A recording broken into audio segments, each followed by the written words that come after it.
Begini, saya ini kan pemain medsos aktif sekali lagi saya katakan. Contoh yang ingin saya sampaikan misalnya ya, ini contoh ya. Dulu ketika Omnibus itu mau disahkan, ya, banyak pihak yang menolak begitu. Tapi ada juga yang setuju itu menaikkan misalnya tagar Omnibus baik begitu.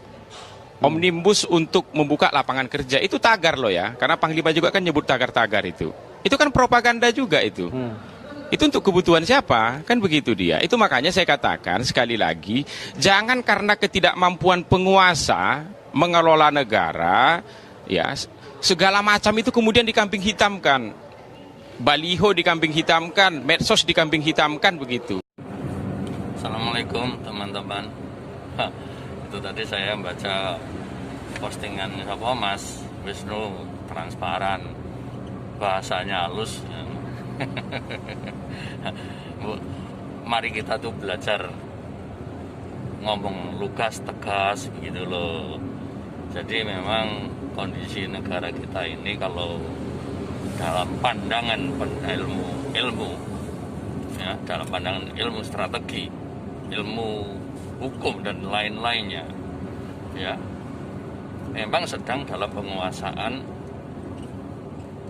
cukong, seperti yang disampaikan Bapak Bambang Susatyo itu yang di MPR itu Mas.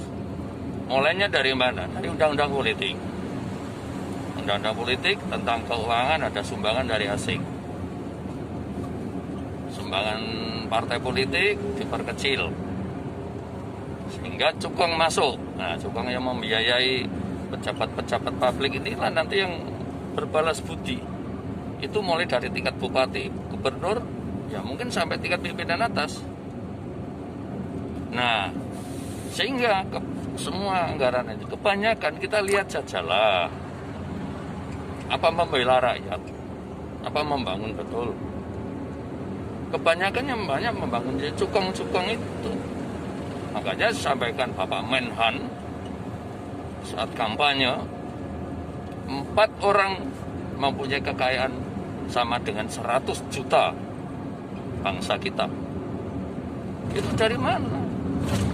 Kalau sistem seperti itu jelas, sistem mafia yang diterapkan. Kalau sistem mafia ya jelas tidak akan transparan. Sulit itu. Ya makanya dengan adanya transparansi medsos ini, para cukong itu terancam sehingga mempengaruhi, ingin membuat sistem pemerintahan yang oligarki, kekuatan mutlak. Siapa itu? Ya komunis. Sistem pemerintahan komunis, penguasa mempunyai kekuasaan mutlak terhadap rakyat. Untuk diterapkan di Cina yang banyak penduduknya tepat, bagus itu. Tapi di Indonesia tidak, akan sulit. Rakyat itu mau hidup bahagia, kekayaan akan sedot karena apa? Kebijakan-kebijakan nanti yang menguntungkan cukong nggak akan bisa lagi kalau tidak sistem komunis. Itu menurut saya kepentingan daripada cukong lah yang ingin membuat sistem pemerintahan komunis, sehingga mungkin buat kacau seperti ini situasinya. Lihat aja, silakan Anda membela rakyat, Anda akan dihujat, Anda akan dihambat. Ini pekerjaan para cukong, menggunakan oknum aparat baik militer maupun sipil dijadikan keparat. Itu. Jadi ya ini pandangan saya, kajian, bisa salah, ini kan grup terbatas, grup perwira semua ya. Ya mari kita berjuang. Bila teman-teman yang bekerja di perusahaan-perusahaan para cukong itu bongkar lewat medsos. Bagaimana mereka mengurus perizinan tanah dengan kekuatan uangnya disulap. Misalnya hutan lindung, hutan konversi menjadi hutan produksi untuk perusahaan mereka. Cek aja di laut, lihat undang-undang perikanan. Tanya seluruh perwira angkatan laut, tahukah undang-undang perikanan, undang-undang perlindungan nelayan? Bagaimana di bawah 60 GT hanya diberikan edukasi, bukan ditangkap. Itu masuk mana itu telegram aturan undang-undang itu? Telegramnya ada. Nah, ini menggunakan oknum, Cukong menggunakan oknum ya, tapi banyak oknumnya. Jadi marilah kita benahi. Ini diskusi antar perwira, mari kita berjuang. Kita berjuang, yang mengatakan yang benar itu benar, ya salah-salah. Apalagi saya selaku dosen di Kodik Latal, Center of Excellence itu perintah pimpinan. Benar otak. Namun saya bisa salah.